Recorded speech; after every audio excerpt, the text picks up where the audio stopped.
జనగామ జిల్లా స్టేషన్ కనుపూర్లో తాడికొండ రాజయ్య మాట్లాడుతూ తెలంగాణ రాష్ట్రంలో ప్రస్తుతం రేవంత్ రెడ్డి తుగ్లక్ పాలన నడుస్తుందని అన్నారు. ఒకవైపు హైడ్రాతో పేరుతో హైదరాబాద్ ను కూల్చేస్తూ 6 గ్యారంటీలను గాలికి వదిలేసి ఎవరికీ ఉపయోగపడాలని మూసి సుందరీకరణ పేరుతో ప్రజలు తీవ్ర ఇబ్బందులు పెడుతున్నారని అన్నారు. బాధితులను పరామర్శించడానికి వెళ్లిన మాజీ మంత్రి కేటీఆర్ పై జరిగిన దాడిని ఆయన తీవ్రంగా ఖండించారు. 100 రోజుల్లో 6 గ్యారంటీలు రైతు రుణమాఫీ విషయంలో కాంగ్రెస్ ప్రభుత్వం ప్రజలు మోసం చేసిందని విమర్శించారు. మిగిలిన రైతులకు రుణమాఫీ చేసి కాంగ్రెస్ పార్టీ చిత్తశుద్ధిని నిరూపించుకోవాలని తాడికొండ రాజయ్య డిమాండ్ చేశారు.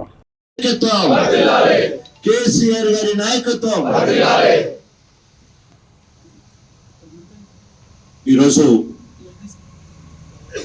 ధర్మసాగర్ మండల కేంద్రంలో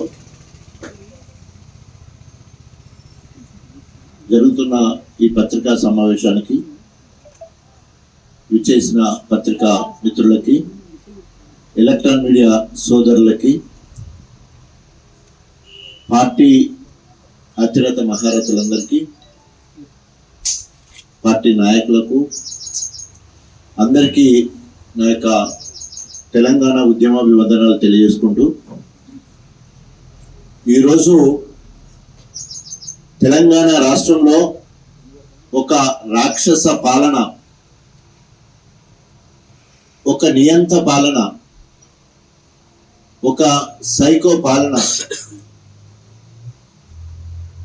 ఒక సాడిస్ట్ పాలన వెలిసి రేవంత్ రెడ్డి పాలన నడుస్తూ ఉన్నది. రేవంత్ రెడ్డి పిసిసి అధ్యక్షుడిగా ఉన్నప్పుడు మాట్లాడిన మాటలకు ఈరోజు జరుగుతున్న పరిణామాలకు ఎక్కడ కూడా పొంతన లేదు.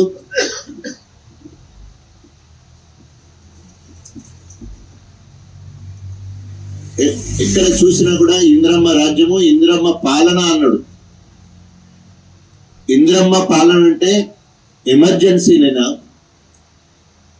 ఇంద్రమ్మ పాలన అంటే అక్రమంగా దౌర్జన్యాలు చేయడమేనా?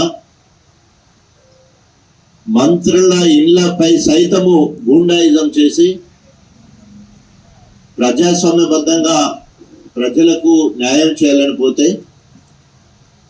మాజీ మంత్రి హరీష్ రావు వరదల విషయంలో పరామర్శించడానికి ఖమ్మం పోతే ఆయన వాహనం మీద దాడి,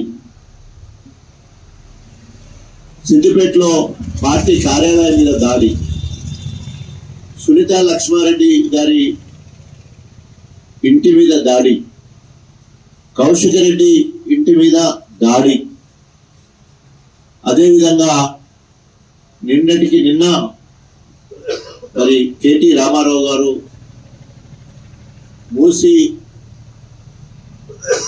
సుందరీకరణ విషయంలో జరుగుతున్న అక్రమ కూల్చివేతలకు నిరసనగా పోతుంటే కాంగ్రెస్ గుండాల దాడి, వీటన్నిటినీ ముఖ్యంగా నిన్న జరిగిన కేటీఆర్ మీద దాన్ని తీవ్రంగా ఖండిస్తున్నాం. ఎందుకంటే క్రియాశీల అధ్యక్షుడు